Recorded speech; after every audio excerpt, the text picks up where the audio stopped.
você abre aí em Êxodo 17, eu quero dar um aviso aqui muito importante sobre o que a palavra diz a respeito da Santa Ceia. Preste atenção, é um posicionamento meu como pastor dentro da Igreja Batista Tempo de Deus.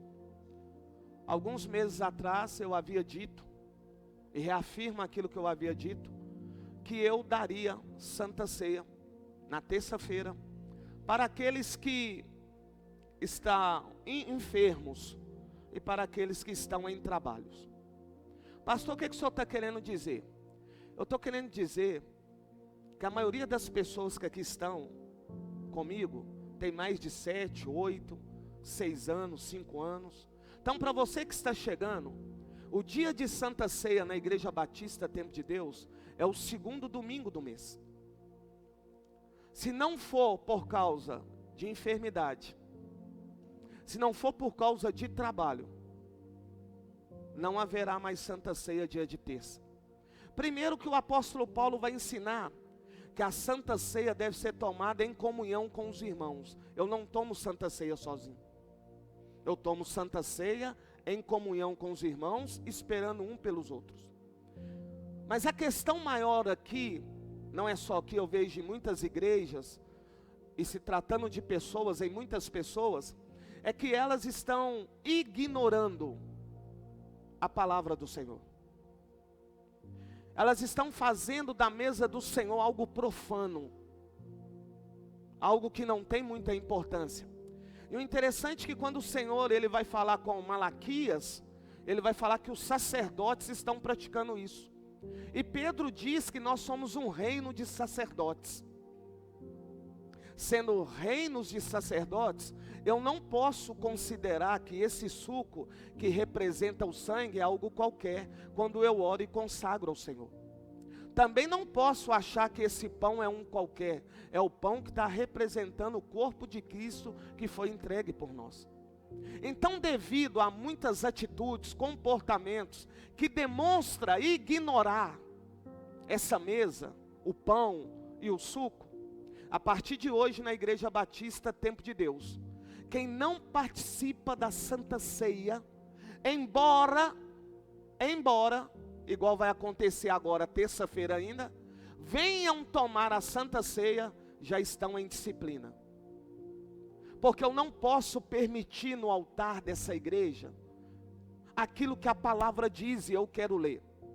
Porque as pessoas gostam muito de argumentar, dentro do erro do outro. Não, nós temos que olhar para a palavra de Deus. E olha o que a palavra de Deus diz, eu vou ler para vocês, não precisa abrir a Bíblia, está em João 6:51.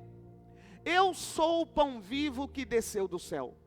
Se alguém comer deste pão, viverá para sempre. Se alguém comer deste pão, viverá para sempre. Este pão é a minha carne, que eu darei pela vida do mundo. Versículo 53, Jesus diz: eu digo a verdade, se vocês não comerem a carne do Filho do Homem, e não beberem o seu sangue, não terão vida em si mesmo. Como que alguém pode ministrar, pode dançar, pode cantar, pode estar no diaconato ou em qualquer departamento da igreja, se ele não tem vida? Se o seu pastor não participa de Santa Ceia, sabendo o dia da Santa Ceia, já maquinando de sair para outro lugar, e nem outra igreja, nem é a comunhão aqui com os irmãos, chega na terça-feira, eu venho aqui pregar, o que eu vou exalar para vocês? É a vida? Não, a morte. Estou ensinando a vocês. Porque se eu não como, se eu não participo do cálice, se eu não participo do pão que representa o corpo, a carne, que representa o sangue, a Bíblia diz que eu não tenho vida. Se eu não tenho vida, o que eu estou carregando? A morte. Então o seu pastor estaria ministrando para você a morte. Seria uma pessoa morta ministrando. E a Bíblia diz que aquele que não come e não bebe, além de não ter vida, não tem parte com o Senhor. Imagina o seu pastor não tomando santa ceia e pregando a palavra. Eu estou tendo parte com quem? Vou falar, tá? Com o capeta. Com Deus não é, ele diz que não tem parte com ele. Eu posso ter parte com a minha esposa. Eu posso ter parte com o Tiago. Eu posso ter parte com a Renata. Mas com Deus não, porque é a palavra dele. Então as pessoas estão ignorando, achando que essa palavra, que é a verdade, não é verdade. Só que na Igreja Batista Tempo de Deus, dá ruim. Porque a Igreja Batista Tempo de Deus, ela não nasceu para ser amiga do mundo. Ela nasceu para ser amiga de Deus. E ainda, o que ocorre na IBTD? Além de eu ter o chamado agora pastoral, a área que Deus mais me usa é nos dons de revelação. Então você tem um pastor, que além de ser pastor, é um pastor que gosta do espiritual, gasta tempo com o espiritual, e ainda tem um dom que é conhecido como profecia. Então você tem um pastor que quando ora, como eu orei essa semana, que Deus fala comigo que vocês não se posicionam. E no caso, quando eu oro para cada departamento, dá um exemplo, ele é do Ministério de Louvor. Eu falo nome por nome e ele fala para mim as condições de cada um, como está espiritualmente.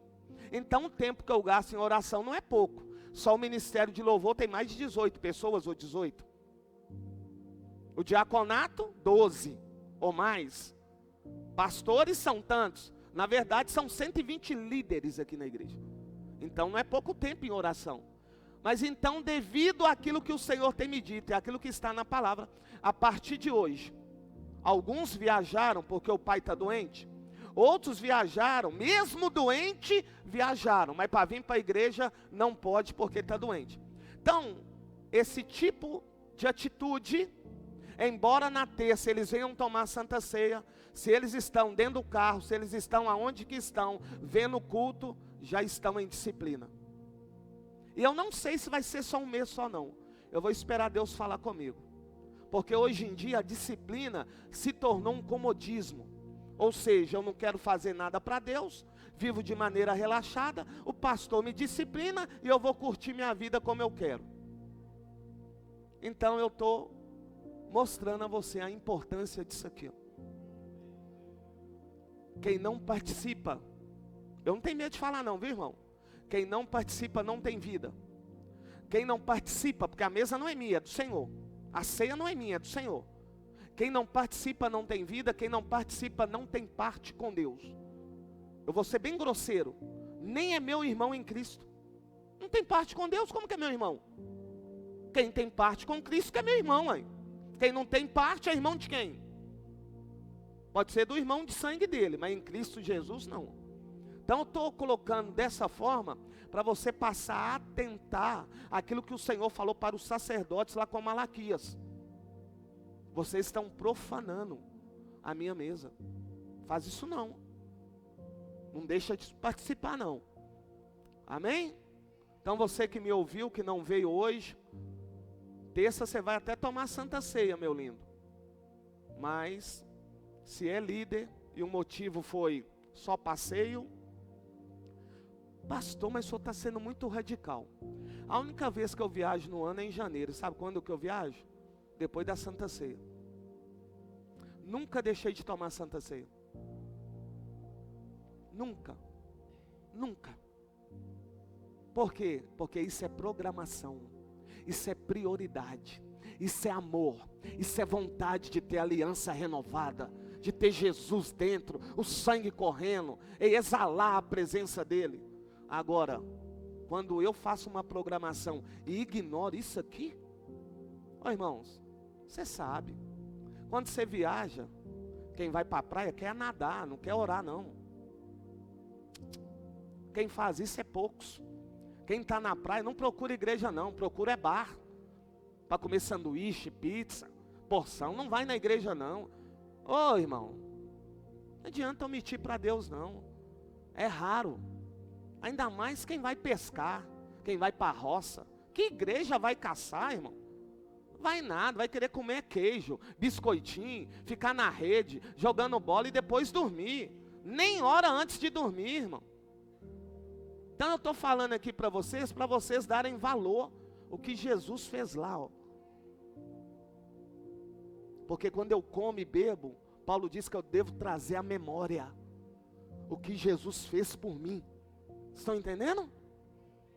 Então eu gostaria de alertá-los sobre isso, principalmente aqui no caso, a minha liderança. Amém? Outra coisa, você que está sendo disciplinado na Igreja Batista Tempo de Deus, tem muitos em disciplina aqui, tá, irmãos? Por quê? Porque no início do ano, Deus falou comigo que o avião decolava, mas a janela estava aberta. Avião, quando decola, é crescimento para a igreja. Mas não adianta decolar com janela aberta, porque se o avião decola com janela aberta, entra ar e causa destruição. Então meu papel é fechar as janelas que estão abertas. E eu não, isso aqui é uma janela que eu estou fechando, viu? E aqueles que não estão tendo uma boa conduta lá fora, eu também estou fechando a janela. Mas eu gostaria que você não levasse isso para o seu coração, mas que você demonstrasse para Deus que você é de Deus e que você quer mudar. A disciplina não é para tirar você da igreja, a disciplina é para você se aproximar do Senhor.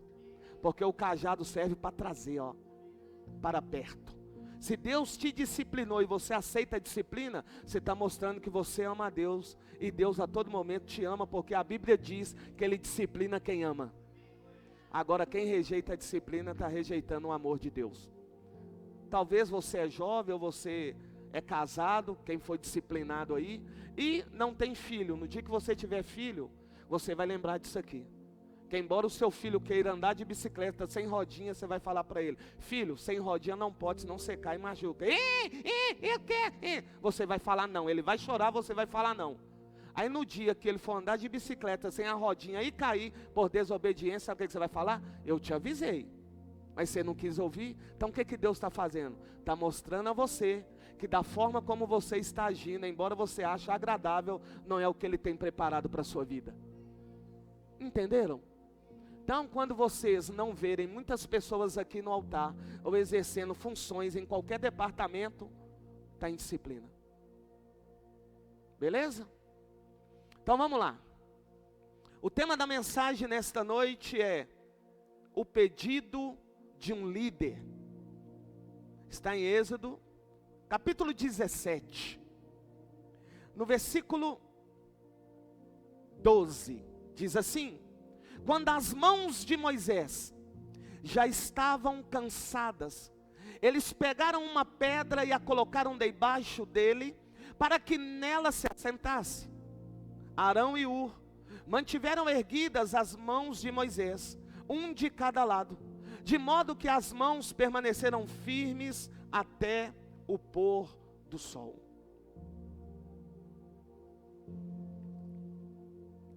Eu quero que você preste bem atenção, para você entender. Todos nós aqui sabemos, por ler a Bíblia, ou por me ouvir pregar, uma vez que eu falo muito sobre de Gênesis, Êxodo, Deuteronômio, que Moisés, ele é o escolhido do Senhor para libertar o povo de Deus. Então Moisés é aquele a qual o Senhor escolheu para libertar um povo que estava escravo. A Bíblia diz que o Senhor nosso Deus usa Moisés, o povo é liberto. E libertando o povo, o Senhor vai conduzir esse povo pelo deserto. Conduzi-los para onde? Para a terra que o Senhor prometeu ao seu povo.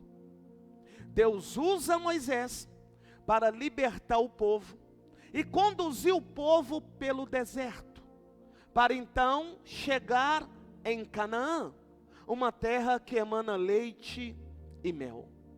A Bíblia me diz que já passados mais de 45 dias, e aqui eu quero colocar entre primeiro dia até 3 meses após a saída, a Bíblia diz que o povo está andando de um lado para o outro, e muitas coisas estão acontecendo, e dentre essas coisas que estão acontecendo, existe uma atitude do povo que não agrada a Deus. E qual é? A murmuração. A Bíblia diz que a comida acaba. O povo reclama. E reclamando vão falar com Moisés. E falando com Moisés, o Moisés vai até o Senhor. Por quê? Porque quando o Senhor nosso Deus, Ele chama Moisés, para Moisés ser o libertador do seu povo, a Bíblia me diz que Moisés vai perguntar ao Senhor: Senhor, como eu vou falar para os anciões que o Senhor me enviou? Eles não irão acreditar. A Bíblia diz que o Senhor vai dizer a Moisés: Moisés, é só você falar para os anciões que eu sou o que sou.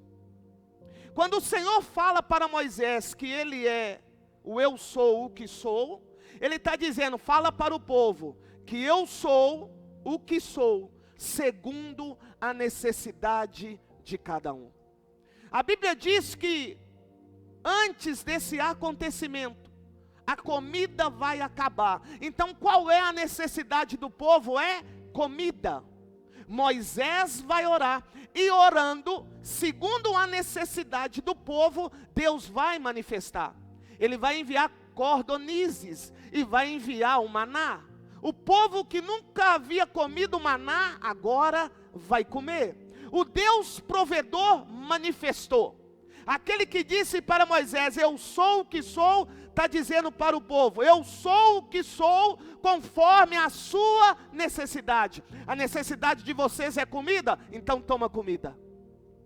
A Bíblia diz que no capítulo seguinte, o Senhor nosso Deus vai receber mais uma reclamação. E qual é a reclamação? A reclamação agora é que não falta comida. A reclamação é que agora a água acabou. E quando a água acaba, eles vão reclamar com Moisés. E sempre nas reclamações, o que tem? A lembrança do Egito. Esse é um problema do povo.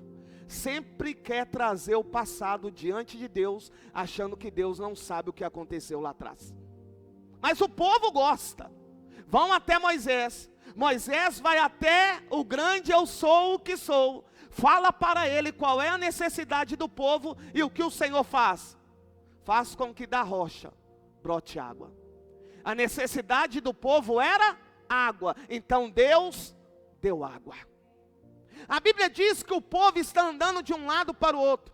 Já vai fazer aproximadamente 3 meses. E a Bíblia diz que o povo vai acampar em um lugar. E o nome desse lugar é Refidim. Refidim, segundo alguns teólogos, significa lugar de descanso. Eu vou repetir. Refidim significa lugar de descanso. Então o que o Senhor está mostrando para nós? Que o povo está cansado. Já faz aproximadamente 3 meses que eles estão andando pelo deserto.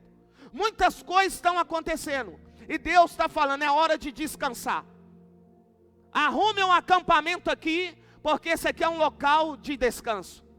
Enquanto o povo está arrumando um acampamento, e após arrumar o acampamento, estão descansando, a Bíblia diz que um inimigo de Israel vai levantar. Atente para isso. Embora você esteja num período de descanso, não quer dizer que o inimigo não irá levantar. Embora você esteja em paz, tudo está perfeito na sua vida, tudo está acontecendo, não significa que o inimigo não quer agir na sua vida. O povo estava acampado, estava no lugar de descanso, até que os amalequitas surgem. Quem são os amalequitas? Amalequitas é um povo nômade, é um povo que vivia no deserto, que falava o aramaico, que falava o grego e que falava o árabe. É um povo que tinha um exército, e o seu exército era tão habilidoso, por quê? Porque eles sabiam de tudo que ocorria no deserto. Em contrapartida, o povo de Israel tinha poucos meses que havia saído do Egito. Não tinha o costume de lutar, não estava acostumado com batalha. Mas a Bíblia diz que eles estão no lugar de descanso, até que os amalequitas levantam. E qual é o objetivo dos amalequitas? Os amalequitas têm um objetivo, é territorialmente. Eles querem conquistar terras e bens materiais. A Bíblia diz que esses amalequitas são aqueles que quando o povo de Israel plantava, na hora de colher vinha e roubava a colheita do povo de Israel. Foram os amalequitas que Deus usou para aprisionar financeiramente o povo de Israel. Então o Senhor nosso Deus vai levantar Gideão para ir contra os amalequitas e os árabes e outros povos, para que o povo de Israel tivesse de volta a sua colheita. Também há os amalequitas que foram usados através da venda que fizeram de José para ele chegar a Potifar. Então os amalequitas não são qualquer um, são um povo que tinha a sua estratégia e a sua maneira de viver, a sua forma de agir. A Bíblia diz que o povo está em descanso, até que eles agora decidem lutar contra os amalequitas. A Bíblia diz que neste momento, Moisés vai se posicionar. Quem é Moisés? Moisés é aquele que Deus escolheu, ungiu, separou e enviou. Quem é Moisés? Aquele que fala com Deus face a face. Quem é Moisés? Aquele que Deus manifesta de modo a dizer para Arão e Miriam que com ele, Moisés, o Senhor fale face a face. Com os outros ele fala em sonhos, fala de outras formas, mas com Moisés é face a face. Quem é Moisés? É aquele que tem um cajado, que representa o próprio Deus, que estendendo o cajado, o mar se abre. Quem é Moisés? É aquele que é temido, porque eles sabem que Deus é na vida de Moisés. Então Moisés não é qualquer pessoa. A Bíblia diz que Moisés então vai se posicionar. Ouça isso. Todo líder, ele deve se posicionar sobre aquilo que o Senhor ordenar. A Bíblia diz que Moisés vai para a batalha? Não. A Bíblia diz que Moisés vai chamar Josué e vai dizer para Josué: ô Josué, eu vou me posicionar e quero que também você se posicione. Porém, o meu posicionamento, Josué, é que eu vá para o cume do monte e lá eu vou orar, porque o Senhor me ordenou que eu erguesse as minhas mãos e uma das minhas mãos, junto com o cajado, orasse, para quê? Para que pudéssemos ter a vitória. Quanto a você, Josué, você vai com um batalhão para a guerra. Enquanto você estiver lutando lá embaixo, eu estou no cume do monte orando. A Bíblia diz que ao pôr do sol, ele termina. Então eu acredito que pela manhã, pela madrugada, Moisés se levanta, sobe para o monte, e subindo para o monte, o que ele vai fazer? Ele vai começar a orar. Então Moisés está em pé, com as mãos erguidas orando. Enquanto Moisés está orando, Josué e o exército está lutando. A Bíblia diz que quando Moisés está orando e as suas mãos, atente aqui para os detalhes, e as suas mãos estão levantadas, o cajado também, quando ele olha para baixo, o povo de Israel está vencendo. Mas quando a sua mão começa a abaixar, o povo de Israel começa a perder. Então o que nós percebemos? Está havendo uma oscilação. Uma hora o povo de Israel ganha, outra hora o povo de Israel perde. E isso por quê? Porque a Bíblia me diz que Moisés está cansado. Embora você seja um líder, vai chegar uma hora que você vai cansar. E se você não tiver do seu lado Ur e Arão, você não vai vencer a batalha. Não basta apenas se posicionar. Você precisa ter pessoas do seu lado, como Ur e Arão, que estão junto com você. Por quê? Porque a Bíblia diz que a ordem é Josué e lutar. Mas Ur e Arão vai subir com Moisés por monte. Ur e Arão está observando que o povo está perdendo. E na hora que o povo está perdendo, a mão de Moisés está baixa. O que eles vão fazer? Vão pegar pedra. Moisés vai sentar e a sua mão vai ficar segura, uma de um lado, outra do outro, um com Ur segurando e a outra com Arão. Por quê? Porque quando Ur e Arão sobem com Moisés, eles passam a observar como Moisés está. E a minha pergunta é: você tem observado como que o seu líder está? Você tem observado como que o seu pai está? como que a sua mãe está, como que o seu patrão está, como aquele líder de departamento seu está, porque quando eles te chamaram, eles não te chamaram para causar divisão, eles te chamaram para que você esteja na mesma visão, no mesmo projeto, para glorificar o nome do Senhor. Então eu vou perguntar de novo, você como Ur e como Arão, está observando o seu líder?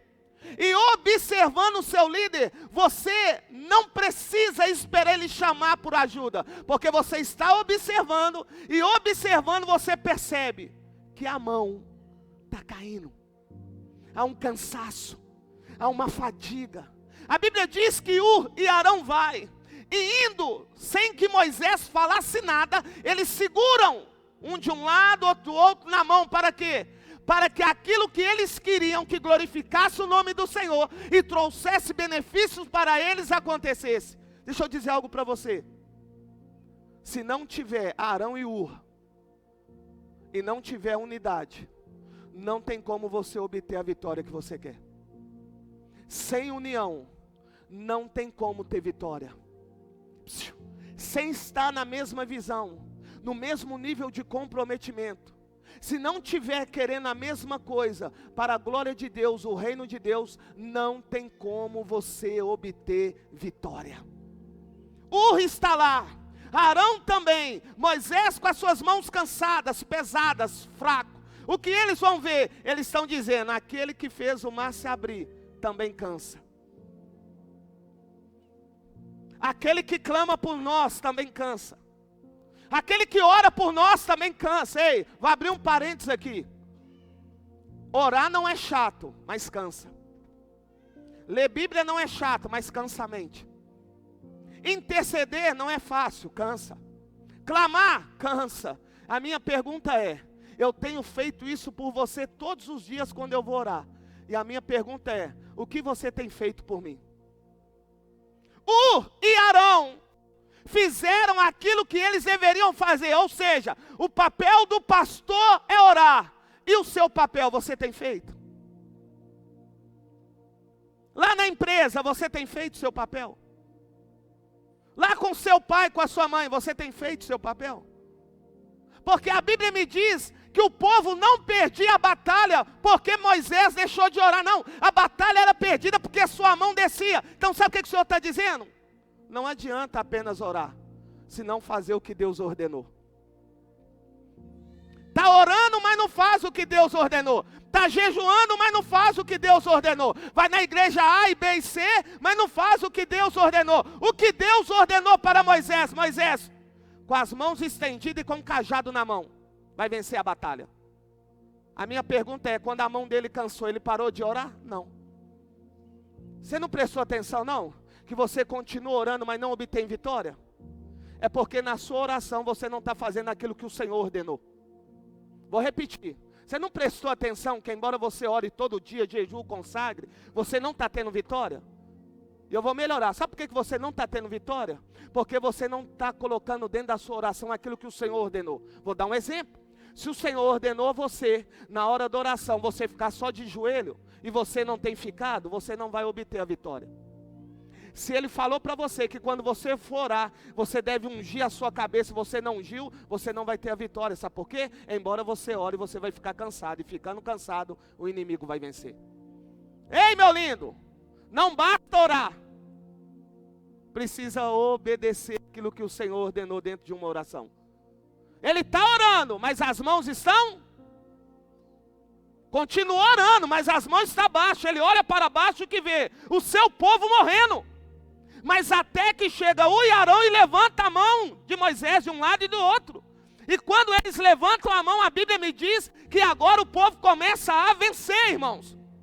Então o que Deus está falando conosco? Se você não colocar na sua oração aquilo que Deus ordenou, não tem como Ele te dar vitória. Vou tirar aqui que está pegando. Não tem como Ele te dar vitória. Moisés é líder. Moisés é famoso.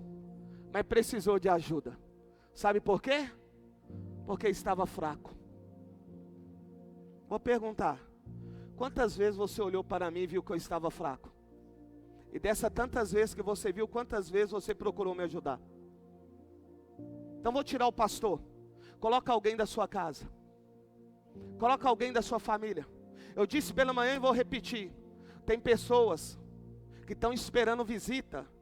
Não é para você falar para elas das enfermidades que elas têm, porque elas já sabem o que tem. Eles estão querendo ouvir que vai ser curado, que Deus tem um propósito. Mas sabe qual que é o nosso problema?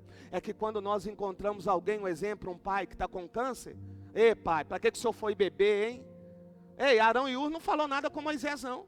É Moisés, para que você foi ficar em pé o tempo todo aí? Não, quem quer ajudar não fala nada, vai lá e ajuda. Está lá Moisés. Hã? Eles falaram, Moisés, para que você ficou em pé esse tempo todo aí? Não, eles foram lá e ajudaram. Sabe qual é o nosso problema? Sabemos que um pai, uma mãe, um irmão está com problema, a gente chega lá, para que você bebeu ontem? Para que você fumou aquela maconha? Para que você cheirou ontem? Está cansado de saber? Não, ele quer ouvir, sabe o quê?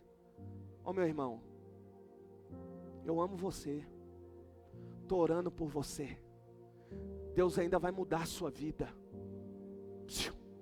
Ele já sabe qual é o problema, ele está querendo achar agora é a solução.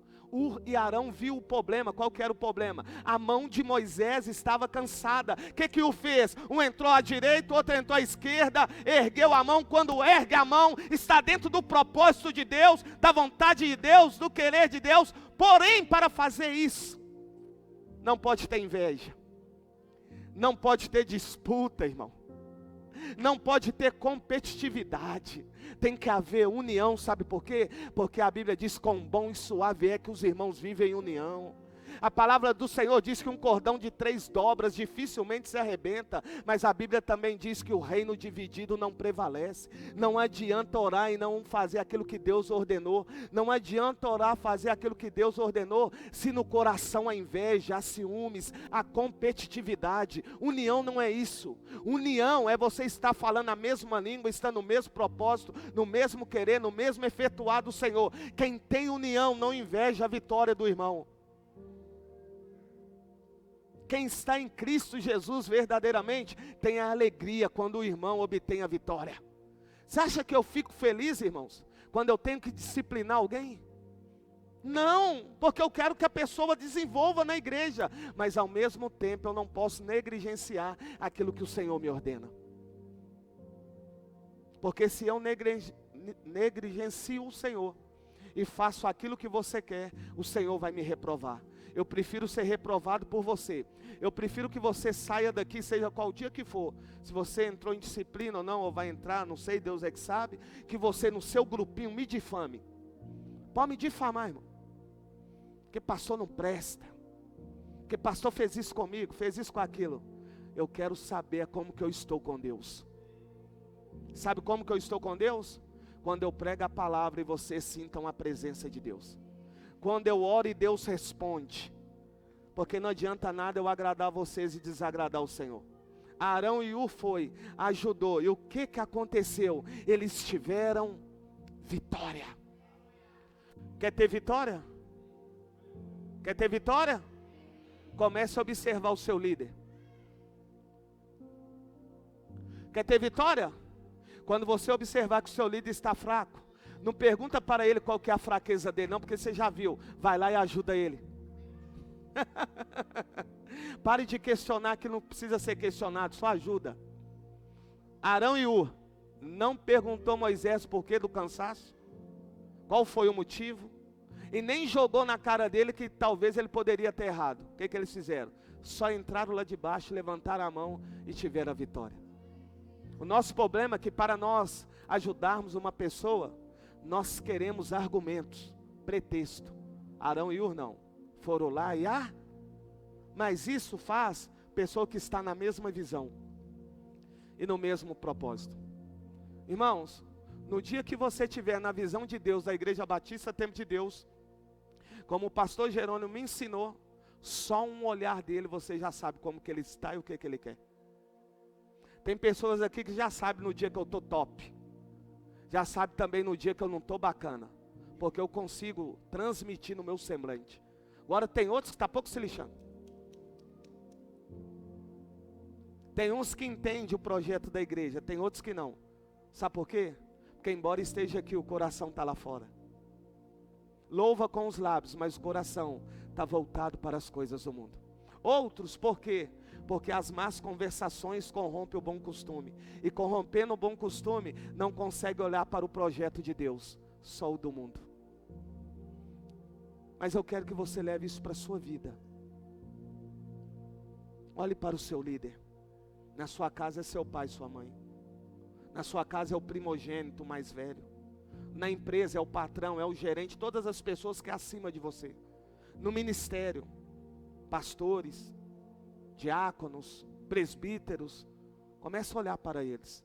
E ao invés de questionar, ajude. Não com palavras, com atitude, porque João diz que não tem que ser só em palavra, mas em ação, em atitude. Ur e Arão fizeram. E eles então tiveram vitória. Não adianta só ver, amados, e não ajudar. Tem muitas pessoas que vê que o outro necessita, mas não tem coragem de ajudar. Você precisa ver, você precisa enxergar, você precisa observar e praticar como? Ajudando. Ajudando.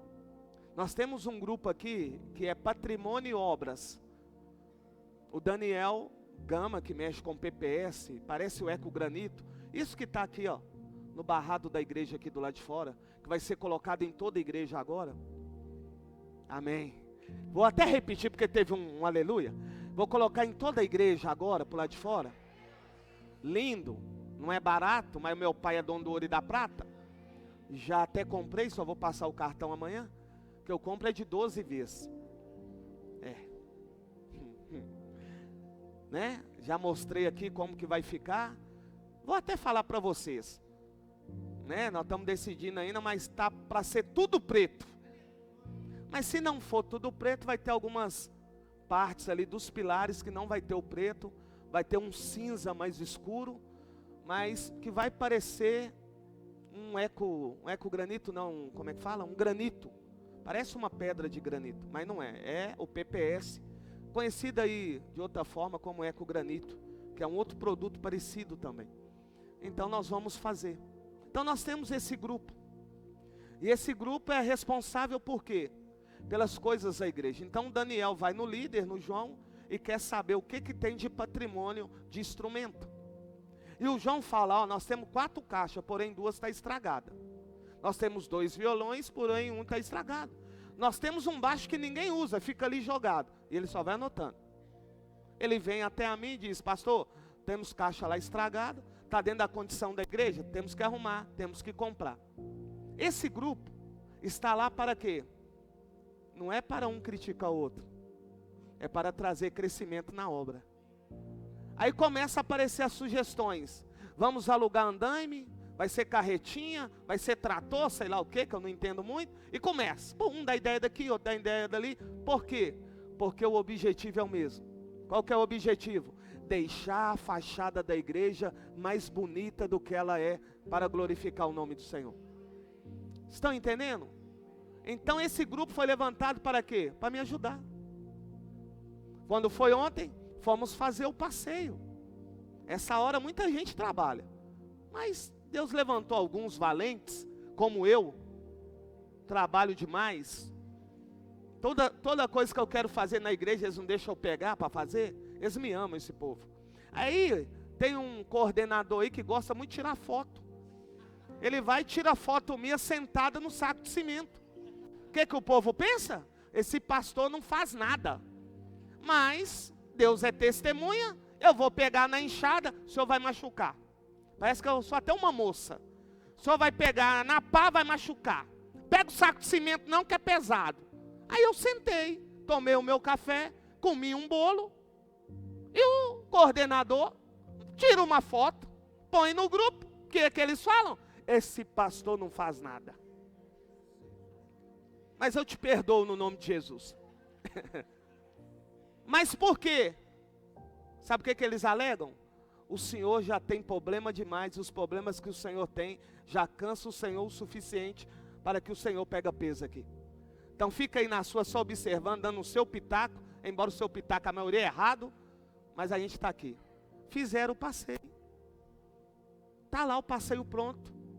Por quê? Porque esse grupo foi levantado com a mesma visão, na mesma língua e no mesmo propósito. Se você não carregar isso para a sua vida, não vai dar certo. Sabe por que eu e a pastora damos bem? Nunca terminamos, nunca demos um tempo. Não sei o que é ficar dormindo separado. O único dia que eu dormi separado dela foi quando eu dei dengue. Sabe por quê? Não porque ela pediu, porque eu pensei comigo. Ela acorda 5 horas da manhã. Eu vou ficar lá do lado dela. Ela não vai dormir. Então fui para o quarto da minha filha e deixei ela lá dormindo tranquila. Agora tem homem que não. Está doente, sabe que a mulher tem que trabalhar, não sai da cama não. A mulher não dorme, o cara não dorme, no outro dia está todo mundo arrebentado. Eu não, meu bebê. Eu vou para o quarto tranquilo. Não vou, meu bem? Quase 2 semanas dormindo sem ela. Sabe para quê? Para ela poder sair do culto aqui 10, 11 horas da noite, chegar em casa, poder dormir tranquila, sem eu ficar lá. Ai. Aí ela levanta e pergunta, se fosse o caso, o que está acontecendo, meu bem? A minha junta. Não. Eu lá na cama da minha filha, Karen, deitado, porta fechada. Ai. Para mim mesmo, meu lindo, tá doendo. Baixinho. E ela dormindo igual um anjo. Levanta pela manhã. Como é que você está, meu bem? Estou melhorando. Nem sabe o que eu passei de noite. Papel de um homem que não quer trazer problema para a mulher. Por quê? Está na mesma visão. Qual que é a visão? Ela vai trabalhar, vai cansar. E sabendo disso, eu não quero trazer um outro problema para ela. Estão entendendo? Então, se nós estamos na mesma visão, por que eu vou deixar de participar do pão e do suco? Se você tem Cristo Jesus, por que você não vai participar? Se você está na visão de Jesus, que Jesus perdoa, por que você não participa? Eu sou bem direto, tá, irmãos? Sabe por que você não participa? É porque você não quer largar o pecado. E toma muito cuidado com a Santa Ceia, que o povo faz tão pouco caso, que Paulo vai dizer assim, que muitos estão dormindo, estão doentes. Sabe por quê? Porque estão, não discernindo o corpo de Cristo. Estão na igreja, mas está morto. Está na igreja, mas está dormindo. E muitos estão doentes. Meu Deus. Quero que os diáconos se posicionem. Vou terminar antes das 8. Eu agora estabeleci isso, meu filho, ninguém me segura. Paulo vai dizer que cada um deve examinar a si mesmo. É individual, viu, meu lindo? Não, pastor, saí de casa, minha mulher deu um soco na minha boca. Fica com um soco na boca e lembra daquilo que você fez para Jesus. Pai, eu não vou ter. Não, Deus, a minha mulher me deu um soco na boca. Eu quero matar ela. É ela que tem que reconhecer que errou, confessar e receber o perdão do Senhor, viu? Aí a mulher deu um soco na boca do caboclo. Aí um exemplo, tá aqui, deu um soco. Aí ela vai e pega a Santa Ceia. Ela reconciliou, pediu perdão. Aí o marido: você não é digna disso não. Para que você está pegando? Você esqueceu? Você me deu um soco ali agora? Fala um palavrão comigo. É por isso que Paulo vai dizer: cada um examine a si. Então curve a cabeça, meu lindo. Ore você com Deus. E deixe o Espírito Santo trazer à sua memória uma atitude, um comportamento, uma palavra que aborreceu, entristeceu, melhor, que foi pecado. Pai, nesta noite nós oramos. E eu oro como eu orei na sexta-feira, pedindo ao Senhor perdão pela liderança dessa igreja e pelos liderados dessa igreja. Eu peço ao Senhor perdão por eles negligenciarem a tua palavra, fazer da tua mesa uma mesa profana, por desconsiderar o Senhor, achando que o Senhor não é mais o mesmo. Eu peço ao Senhor perdão por cada líder dessa igreja, de cada departamento, Pai, em nome de Jesus, nos perdoe. Perdoe cada um de nós pelas nossas ações, atitudes, comportamentos que foram contrários à Tua palavra.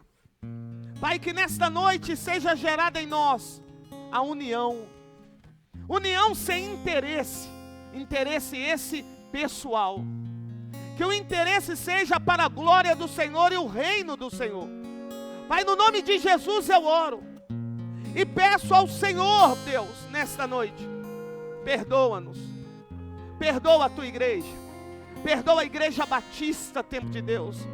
Perdoa cada visitante que entra nessa igreja. Aqueles que se tornaram membros. Ó Deus, perdoa a membresia dessa igreja. Pai, em nome de Jesus, perdoa as crianças também, Deus. Que não têm tido um comportamento de salvos, embora seja criança. Pai, no nome de Jesus eu oro. E já te agradeço pelo perdão recebido. Eu agradeço, Senhor, pela Tua misericórdia, pela Tua justificação lá na cruz do Calvário. Obrigado, Jesus.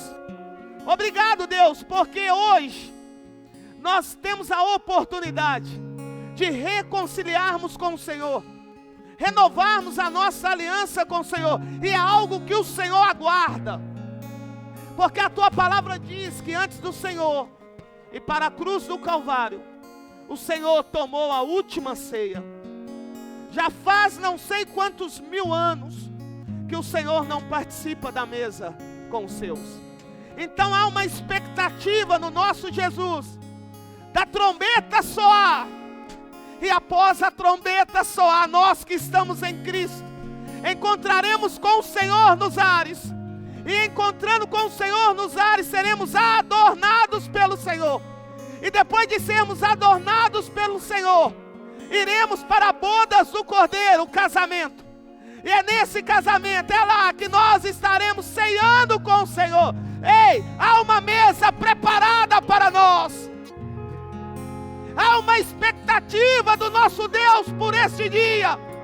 Então não ignore a palavra de Deus. Não ignore a mesa do Senhor. Não ignore o pão que representa o corpo dele. Corpo santo, sem pecado, sem mancha. O sangue puro, sem defeito. Não ignore aquilo que ele fez lá na cruz do Calvário. Se fez maldito em nosso lugar. Ei, se tornou pecador por nós. As nossas ofensas, entrou no nosso lugar. Não que ele era pecador, mas por amar a mim e a você, ele submeteu a isso. Então nessa noite, eu peço a vocês, não ignore o que Jesus fez por você. Paulo vai dizer que pegou o pão e tendo dado graças, o partiu e disse: esse é o meu corpo que é dado por vós. Comei todas as vezes que lembrardes de mim. Ei, nós estamos lembrando do Senhor nessa noite, daquilo que Ele fez por nós. Ele deu a mim e a você a vida eterna, querido. A Bíblia diz também que Ele pega o cálice e vai dizer: esse cálice é o cálice da nova aliança no meu sangue. Foi o sangue dele, querido, que pagou a dívida que era contra nós. E é o sangue dele que nos purifica de todo o pecado. Então em nome de Jesus eu oro.